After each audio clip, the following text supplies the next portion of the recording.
Assalamu alaikum. I am Dr. Noorita Yusuf and I am working as a medical officer in Gulberg Medical Center.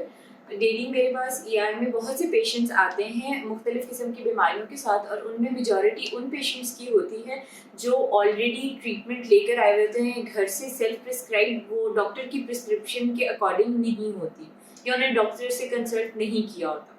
اور میں حیران ہوتی ہوں کہ کیا واقعی ان لوگوں کو اس بات کا اندازہ نہیں ہے کہ سیلف میڈیکیشن کی وجہ سے ان کو کتنے نقصانات اور کتنی پیچیدگیوں کا سامنا کرنا پڑ سکتا ہے. ہمارا ایک گائنی کا فری میڈیکل کیمپ ہوا تھا جس میں ایک پیشنٹ آئی تھی and she was 4 weeks pregnant.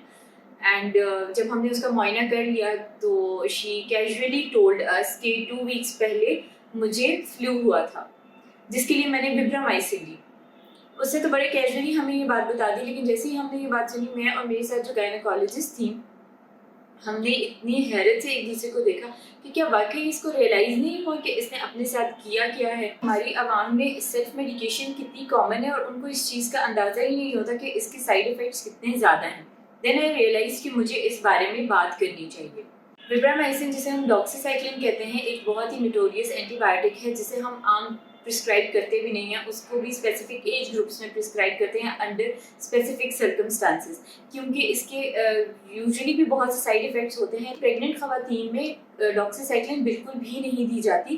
کیونکہ اس کے بہت سے نقصانات ہیں، جس میں سب سے پہلا یہ کہ حمل ٹھہرتا ہی نہیں، حمل ضائع ہو جاتا ہے. اگر حمل سروائیو کر جاتا ہے تو بچے میں بہت سے نقص پیدا ہوتے ہیں، جیسے دانتوں کا صحیح نہ بننا جس کو میڈیکل ٹرم میں ہم ملبری مولرز کہتے ہیں، ہڈیوں کا صحیح سے نہ بننا، اسکیلیٹل ایب نارمیلٹیز ہوتی ہیں یعنی کہ بچے کا ڈھانچہ نہیں بنتا، تعلق پراپر طریقے سے نہیں جڑتا. خیر ہمارے بتانے کے بعد اس کو یہ چیز ریئلائز ہوئی کہ اس نے اپنے ساتھ کتنی بڑی غلطی کر دی ہوئی ہے جس کی وجہ سے اس کے بچے کو پرماننٹ معذوری دیکھنے کو مل سکتی ہے. اسی طرح ایک اور لڑکی ER میں میرے پاس آئی جس کو 3 ہفتے سے پیٹ میں درد کی شکایت تھی، اور اس پیٹ کے درد کے لیے اس نے نہ جانے کون سی اینٹی بایوٹکس تھیں جو نہیں استعمال کی ہوئی، اور پھر اس نے مجھے بتایا کہ ڈاکٹر صاحبہ اب مجھے لوز موشن ہے.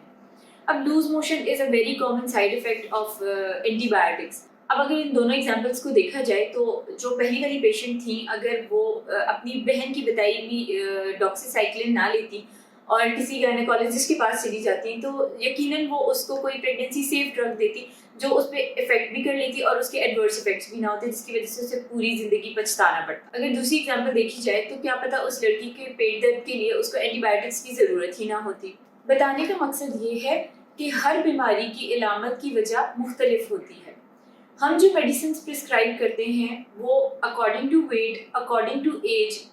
According to the correct diagnosis ہوتی ہے. سیلف میڈیکیشن کی وجہ سے یا تو آپ ڈرگ اوور ڈوز کر لیتے ہو جس کی وجہ سے سائڈ ایفیکٹس آنا شروع ہو جاتے ہیں پیشنٹ میں، یا وہ ان کو سوٹ نہیں کرتی جس کی وجہ سے الرجک ریئیکشن ہو جاتا ہے بہت سے پیشنٹس کو، یا پھر آپ ڈرگ انڈر ڈوز میں لے رہے ہو. انڈر ڈوز کا نقصان یہ ہے کہ فار دا ٹائم بینگ آپ کے سمٹمس تو سبسائڈ ہو جاتے ہیں لیکن انفیکشن یا کوئی بھی ڈیزیز ہے وہ پراپرلی ریزالو نہیں ہوتی جو کہ کرونیسٹی کی طرف چلی جاتی ہے. کچھ میڈیسنس ہماری عوام میں اتنی پاپولر ہیں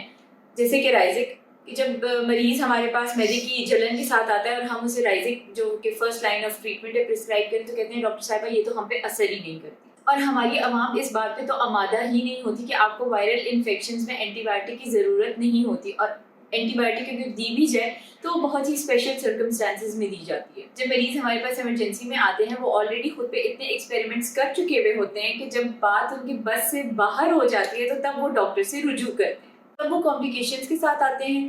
اور ڈیزیز کو ڈائگنوز اور ٹریٹ کرنا ہمارے لیے بھی بہت مشکل ہو جاتا ہے. جیسے آپ کے گھر میں کوئی بھی مشینری خراب ہوتی ہے تو آپ اس کو لے کے مکینک کے پاس جاتے ہیں، تو خدارہ آپ سے ریکویسٹ ہے کہ جب آپ کی صحت خراب ہو تو خود سے ایکسپیریمنٹس نہ کریں، ایک دفعہ ڈاکٹر سے مشورہ کر لیں تاکہ آپ کا پراپر ڈائگنوسس ہو سکے اور اس کے اکارڈنگلی ٹریٹمنٹ ہو سکے. اس ویڈیو میں تو ہم نے بات کر لی سیلف میڈیکیشن اور اس کے نقصانات کی. انشاءاللہ آپ سے نیکسٹ ویڈیو میں ملاقات ہوگی، تب تک کے لیے اپنا بہت سا خیال رکھیے گا. اللہ